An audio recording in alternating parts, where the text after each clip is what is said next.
So greetings, hello, welcome to the Philosophy Club here in La Creuse, the dual heartland of Celtic Gaul and the Druid piecework that we're doing here. So thank you, and yes, it's been quite a week actually. We've had terrible storms here since we last met, and we had a blackout here. You know, no internet, no filming, no telephones, because everything is dependent on electricity. And so when it closes down, so that was quite interesting. It was also an extremely cold day, and it was because of this enormous storm that hit France, and it went on to Spain, and I think there were 200,000 people without electricity all over France. I was one of them. And it, you know, makes one reflects. I mean, I was thinking, God, this is what the people of Ukraine have to live through, because when they're being bombarded and their power stations are being attacked, I think it's a very cynical thing. Putin has been going for the electricity stations of the people of Ukraine, where it's extremely cold in the winter. So they've just got like a perpetual power cut. I don't know how they survive. It's so, I just think this is why I'm so against war. It was like a little taste of what it's like to be. And as for the people in Gaza, where they're living in tents and it's getting colder, a total nightmare. So a little taste of what it would be like. And it's not pleasant, I can assure you. So we have to stop these wars. So I've been, keeping up my usual, outreach work. I attended an important conference, I think, on the 21st for my restorative justice group that I'm part of, international group. The idea of restorative justice, of course, is that you don't punish people. That's not the point of justice. It's to remediate, to bring them back into civil relations with society, and eventually to apologise to the person they harmed, to actually meet them. So the criminal or the thief meets the person he robbed from, having realised the damages caused them, and then apologises and makes a reparation. It's a thing that started in the 70s and 80s, and it also works in schools. The Restorative Justice Council in schools, because a lot of bullying and stuff, a lot of hurt feelings happen in schools.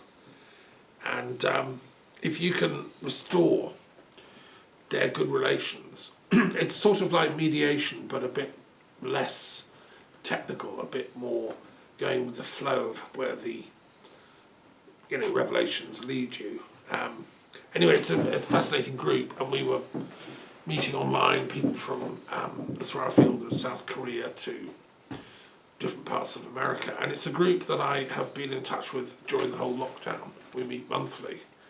And they've dealt with issues like racial justice in America particularly. During the whole Black Lives Matter issue, when Floyd Patterson was killed by the police, what I call a knee on the neck. They wouldn't let him go, and he died. And so it was very kept my sanity really to be online with some Americans from all different cultures, people from different backgrounds, white, black, Indian, and Jewish, and so on, to actually know, hey, there are some good Americans out there. They're not all crazy people. So that was. And we had a really, really interesting discussion about the Trump election results and why he won, and what we should, what the implication is. So that was very interesting. I also had a meeting on the same day about the Lex Innocentium project in Ireland, meeting with the organisers. And actually, no, I didn't attend that one because of the power cut. I was due to. And then the electricity collapsed, so I just sent my apologies. But I did meet subsequently. We had a meeting last night, on Friday, for the World Peace Garden, and some of the people came to that. The World Peace Gardens Network, we had a good meeting with my Irish friends Sean, English and Marion, discussing, can't we get peace gardens in Ireland? And we were discussing, well, where? Yes, there are potential ones we're researching. And I've got my eye on Kashmir, Srinagar, which has a Shalimar Gardens that was made by one of the Mughal emperors, who made a parallel garden in Lahore, in Pakistan. And it was him that built the Taj Mahal. So we'd like these gardens to become part of our Peace Gardens network, because it sends a sign that gardens are places of peace and beauty and tranquility and life. They've discovered therapeutic gardening is really good for people with mental or physical illness. If you put patients from a hospital in a garden for a few hours every day, they perk up. They like nature. Humans like nature, and it makes us feel better. If you go for a walk outdoors, it's the same sort of effect. So gardens are part of the healing of humanity. But how? Yeah, I mean, we need an awful lot of peace gardens to heal the trauma that's going on at the moment. I mean, one of the tragedies of Gaza, it was a beautiful place with lots of gardens, and they were very proud of their horticulture and their growing of vegetables and fruits and stuff. It was an intensely gardened area. Now all that's been bombed to smithereens, which I think is not the right strategy. If I was, an American or Israeli policy expert with any influence there, I would have counselled different strategy in their own interests. So let me come on to that. So I'm I've been musing about this intensely, and I'm studying a new book that's come out by Bob Woodward called War, and it's as is my wont, I like to have talking books on whilst I'm doing routine kind of mailings and things. And this book is very insightful. Thank you, Bob Woodward, for writing it. He's one of America's most esteemed journalists. It was him that, with Carl Bernstein, they launched the Watergate inquiry, working for the Washington Post. And most of us have seen the film All the President's Men, with Robert Redford and I think Dustin Hoffman playing the lead roles. And this, Robert Redford played Bob Woodward when he was younger, and he's still going. It's I'd say he's like an American miracle institution, that he's still alive and perky at his advanced age. And because of his gravitas, he's got access to world heads of state and senior people in the intelligence and military community. And he gets them to talk to him, because I don't know, he must have some miracle. He slips in their tea or something, but they open up to him. And he was born in 1943, so that makes him kind of 80-ish. 81, yeah. 81, but he's still sprightly and got a brain, the size of the planet. And so this book, War, is very up to date, and I recommend people to read it, because it was only published about a month ago, and it carries information about the wars of the last 5 or 6 years during the Trump period and the whole of the Biden era, up to the current wars that are going on. And he goes into details about how the Ukraine war broke. If you recall, America had intelligence it was going to happen, and they released it to the world, saying, we know Russia's about to attack Ukraine. A few days before they did, he gives all the background information to the discussions that went on behind the scenes between Biden and Putin and Macron, saying, we know what you're going to do, don't do it. And Putin, did it anyway and said, to hell with you. So he goes into all that in great detail, very interesting. And then he's gone into great detail on the October 7th attack by Hamas on Israel. And again, the background, American intelligence didn't see that coming. I don't know, why not? Are they all asleep? Israel didn't see it coming. Again, I don't know why. And then he describes, tragically, what actually happened on that day. And then he goes into enormous detail on the cabinet responses, both in America and Israel, telling that story. One thing I found very, very disturbing is his graphic description of what happened at the attacks on October the 7th, because my Israeli friends have all been calling me and saying, Thomas, don't be propagandized, it was horrendous, and we're just, we have to defeat Hamas now once and for all. And I've always sort of stood on the fence and said, well, do we really know? Didn't Israel have pre-warning? Maybe they kind of wanted it to happen, like 9/11.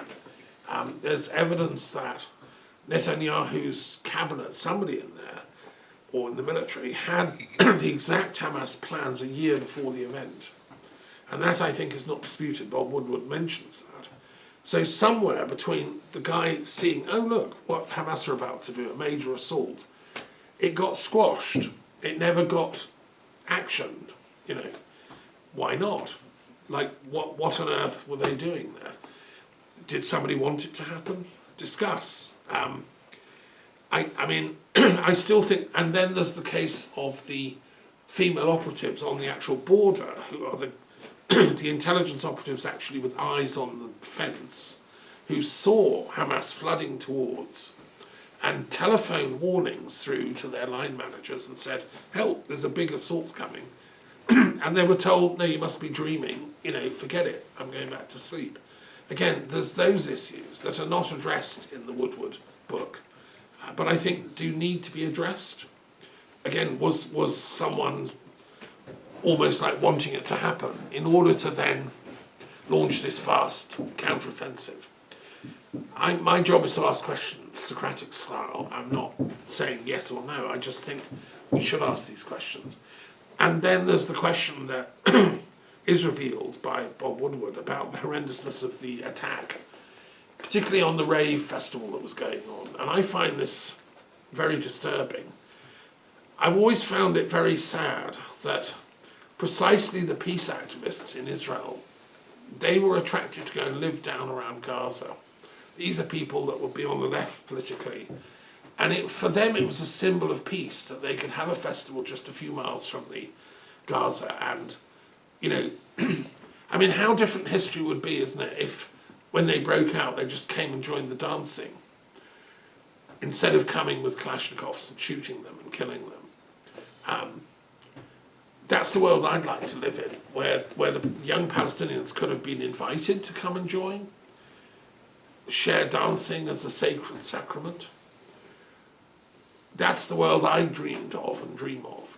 And yet what seems to have happened is, no, it was an assault. They came with their rifle, their guns, and massacred. And also, not only that, but also raped young Israeli women who'd been dancing at the festival in innocent love of nature and love of dancing. And they tied them to trees, according to Bob Woodward, and I do believe him because he checks his sources. He will have double, triple checked this. Apparently these young women were tied to trees and then raped and then killed. And not just raped in a normal kind of way, but raped with like wooden sticks and, in a most grotesque, horrendous, barbaric type of thing now. So we're dealing with absolute pathology on the part of the Hamas people that would have allowed that to happen or thought that's a good idea. Why on earth would, I think we have to recognise that both sides are utterly traumatised by these events. The Palestinians have been traumatised for years. Ever since the Nakba, they've been homeless, they don't know what hit them, they live in constant grief and fear, and some of them have been organising to fight back militarily. The chap Yahya Sinwar, who seems to have planned all this, presumably he said, go for it, do the rapes, we want to terrorise these people. As a strategy, presumably, I don't know. Stupid strategy, in my opinion. He was 20 years in Israeli prisons, and he even had free brain surgery because he was going to die at one point. The Israelis brought him back from the dead, giving him a new life, released him on condition of good behaviour, and immediately he started plotting this operation. So I regard that as a pathological individual. I mean, to carry that length or degree of hatred. And the tragedy is that, of course, it's whatever he thought he was achieving by this has had the absolute opposite effect. It's led to the pretty much destruction of Gaza, which, although it was poor and overcrowded, at least people had homes, they had a sort of a life, and we should have started from there and then negotiated a proper peace. That's what I've been trying to do all this time. But, you know, the war makers have more resources and more access to funding. And one of the other question that needs to be asked is Likud, and Netanyahu in particular, seem to have been funding Hamas way back in order to bring it up as a powerful force in Gaza to challenge the Palestinian government, which was put in place in the West Bank and Gaza to run the thing with the agreement of the Oslo Peace Accords, which I helped in London, you know, in the 90s. We were very happy when those peace accords happened. We thought, well, we've got a sensible Palestinian government based in Ramallah who will, you know, gradually they'll normalise relations. And instead, the right wing of Israel killed Rabin, who had negotiated the Oslo Peace Accords, assassinated him. And then they did everything they could to humiliate and diminish the power of the Palestinian government, completely contrary to Oslo. And then they gave money to Hamas to create them as a rival power. Now that all needs looking at with a fine-tooth comb, and I'm speaking as chair of the Truth and Reconciliation Commission of the Middle East. We're not going to get truth and peace until we seriously go into all that stuff. And I think the evidence is pretty clear. I've read numerous resources by reputable journalists. Bob Woodward doesn't go into any of this. You know, he just writes like what happened the next day and who was in the cabinet room. It's important stuff, but he's not good on background, deep research. Journalists aren't. And that's one of the reasons I'm not a journalist and I prefer to be a historian, because we do want to know the real details. So I think there's a lot of backstory that needs examining. And of course, in a sense, it suits Likud's extremist position, which has always been don't negotiate with the Palestinians at all. Just make yourself an armed state and try and destroy them militarily. The idea of two states was not on their playlist, and they wanted to militarily defeat Hamas. So it's almost as if they've now got what they wanted, which is an excuse to go and utterly destroy Gaza. So, you know, there are many questions to ask, but none of that excuses the horrendous attacks that Hamas did. It just makes it all the more tragic that they almost like played into the Israeli playbook. And that's why I'm a believer in non-violence. If you have political ends to achieve, you should always use non-violence, because violence leads to counter-violence and you get reigns of terror, and Robespierre's coming up. You know, it's like the French Revolution was a lovely idea, but because it started to use violence, it led to all kinds of tragedy. So anyway, it's a very important book and should be studied in detail by people if you really want to get a handle on what's going on. He also explains in detail the background politics of the Ukraine-Russia war that's going on still unresolved. And that was interesting because America knew from its intelligence sources that Putin was planning an invasion. They had mass troops on the border, they had intelligence that this was going to happen, and they made an unusual decision to release the intelligence. They told Zelensky, you're going to get attacked within the next week. And Zelensky refused to believe it. He couldn't believe it. He said, no, they're not that crazy. Why would they do that? You know, and he was taken sort of unawares. But the Ukrainians managed to halt that invasion. If you recall, those armoured columns marching towards Kyiv were defeated. Miraculously, really. So it goes into all the background of that. So we have multiple tragedies, multiple traumas going on the planet. planet. What can philosophy do? What can our little philosophy club hope to do? Well, I think we have to go into causes.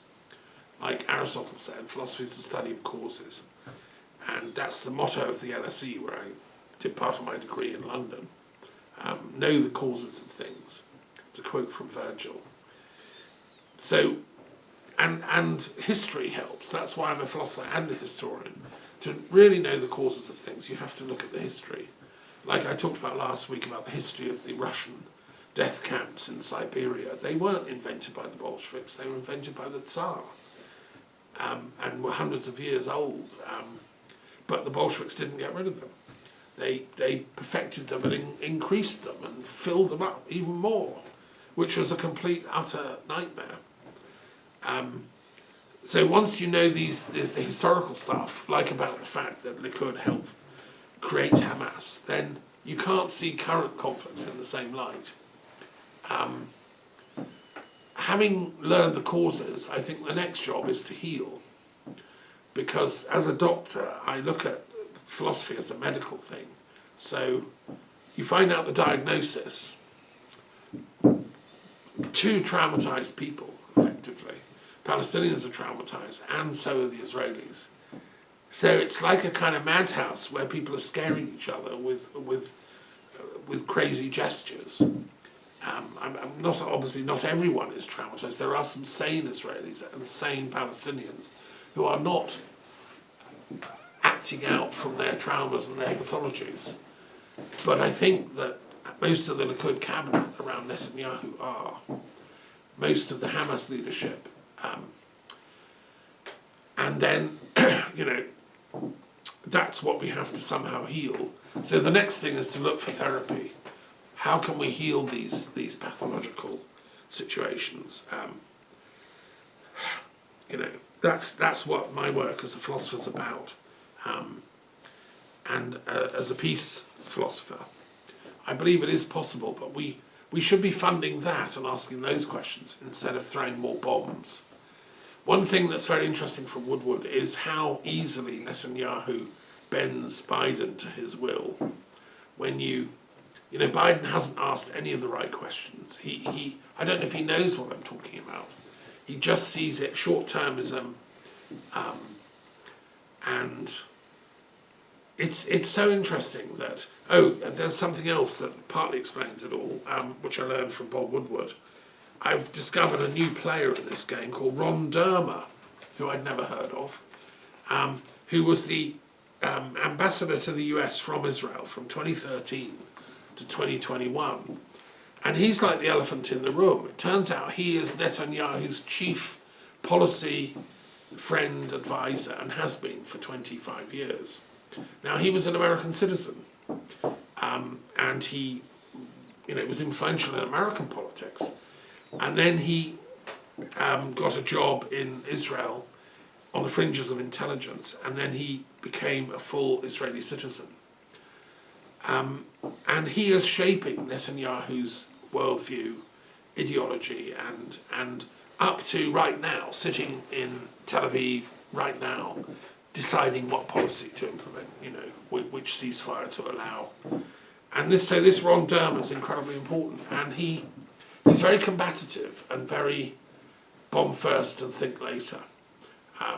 So he's bought into this whole kind of settler mentality, like the wagons, we call it.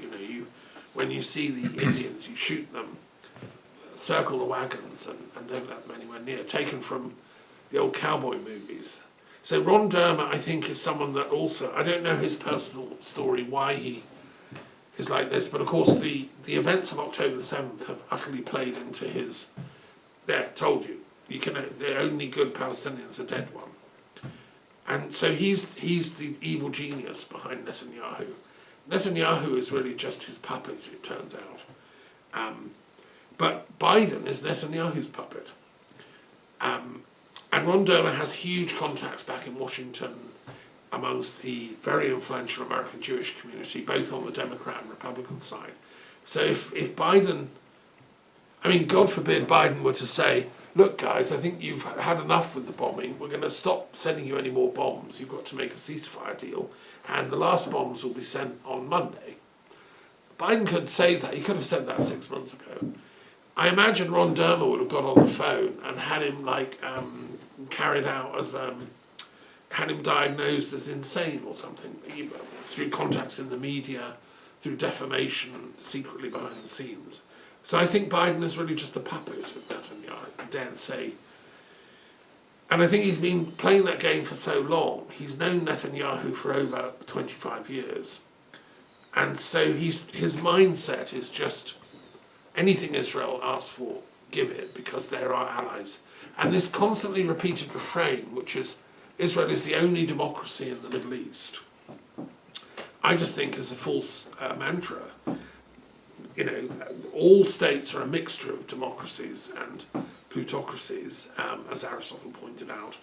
And there are democratic elements in many Middle Eastern states, in North Africa, and, you know, so I think, but it's a justification. So people use that mantra as a, well, then we can give them everything they want and we'll help them attack all these other people.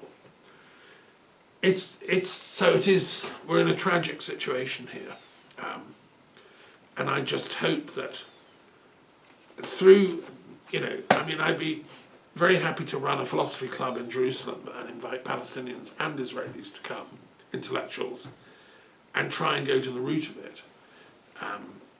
Because, as Jung said, too often we're at the mercy of unconscious forces within us, and as Freud pointed out, a lot of that is to do with sexuality. So the worst thing you can do to a people is to rape their women. It's going to absolutely unleash the demon in them, and they'll fight back with hellfire. So, yes, we're in a mess, folks. But I think we can analyse the situation, we can resolve it, and we have to work faster than light, because it's too slow, normal light speed. And I want to come on to the next thing, some good news, right? I've been working this week on this amazing book, Faster Than the Speed of Light, by a Portuguese physicist at Imperial College at the University of London, where I received my degree, in fact, from Princess Anne all those years ago. It's part of the University of London. And João Magalhães is a Portuguese academic physicist, enfant terrible of the physics profession, because he dared to challenge the basic sort of elephant in the room of all physics, which is Einstein's theory that light is always a constant speed, and that there's nothing, you know, however fast you're moving, light will always be the same speed, 186,000 miles a second, which is quite fast, but very slow if we want to travel, you know, to other galaxies, other star systems and stuff. And he explores in this book whether it's possible and how we can conceive of light that travels faster than its normal speed. His theory relates to the very early part of the universe during the Big Bang, when he reckons that light had an infinite speed, whatever that means. He doesn't define that. But anyway, when light had an infinite speed, it then expanded very rapidly and filled the entire universe at that moment. And then it slowed down to its current speed, 186,000 miles an hour, and it's been at that ever since. Now, he presents his arguments for that in very great detail, but also with humour and with wit and with diagrams. And it's written so that a intelligent layperson can understand it. He does say at various points that when I wrote this up, it had 30 pages of complex algebra to explain it. The other thing that's important about this book, the reason I'm sharing it, is because I think it's very important we do crack the speed of light as a species. We have to find travel vehicles, transport systems that can move faster than light if we're going to survive as a civilization, as a world, because this planet has got a finite sell-by date. We know that the sun is going to destroy it about 1 billion years from now. Now that might seem a long time, But in planetary terms, it's not that long. And unless we start working on this faster than light speed, then that'll be the end of humanity. We'll just go down the tubes. Because the sun will burn up the surface of the earth and eventually swallow it up, and it'll all, blow up. So there'll be no record of anything that humanity's done. All the works of Bach, of Shakespeare, of the Quran, of all my commentaries, they'll all just be gone. And I don't want that to happen. So I think what we've done as humanity is worth conserving, worth preserving. There have been some blips, like horrendous wars, but on the whole, humanity is good. And I believe that the cosmic examiners, when they look at this planet, I'd like them to have mercy upon us, because a lot of us have been trying very hard to move things in the right direction. But we'll only be able to save that knowledge if we can move faster than light. And we'll have to have complex, like UFO-type flying discs or something that can do that. Now, how will that be done? Well, to work that out, the physics of it would be like the Manhattan Project, but for that purpose. We'd have to get the world's best minds, physicists like this Portuguese guy, he could be on the commission, looking into it and researching it and debating and disagreeing and saying, have you thought of that? Have you thought of that? It's probably got something to do with gravity. This would be a very profound and interesting research stuff going on. I think they should resurrect the French physicist Lesage, who had a theory of gravity that was different to Newton's, and I suspect if one started putting Joule's work with Lesage, we'd begin to get somewhere with experimental verifiability about the variable speeds of light and the interconnections with gravitational forces. However, okay, let's imagine we set up a commission and we have 50 great minds doing that. And in 20 years from now, they come up with it. They say, yes, we built a UFO craft, we can now move faster than light. The problem will then be geopolitical, because if that's whoever's got that knowledge, be it Russian, American, Chinese, British, French, will then want to hoard that and misuse that for their own military. Because if you think about it, the first great power to get faster than light speed will be able to dominate the world. Because the minute you start causing trouble, they'll just send a ship over and bam, you're a goner. So what I'm saying, and I'm writing this up in my 99 Names of Peace, is that commission that can find and crack faster than light speed would have to only be reporting back once we've got a planetary peace agreement, a planetary peace federation. Once all the nations of the world have signed a non-violence agreement with each other, and once all the nuclear weapons have been put in a sort of, somewhere severely locked away in Scandinavia that no one can access apart from in case of, extraterrestrial attack or something. The Planetary Peace Federation would have the few remaining nuclear weapons, the rest would all be decommissioned. And I've explained how this would work in the 99 Names of Peace. And then, once we've got that, then people of all nationalities could come together and contribute to the thinking. It might be a Pakistani physicist, or an Indian, or an Eskimo, or from Greenland, or Denmark, and France, And it would be done for the whole planet. So that discovery, which we will do within, and I don't know how long it'll take, 50 years, 100 years. I doubt it'll be in my lifetime. Be nice, but I doubt it. I think we will get there because humans are clever. And if all our geniuses and top brains in physics are no longer building weapons, but trying to crack the speed of light, say, we can expect good stuff. But I think probably about 100 years from now, by which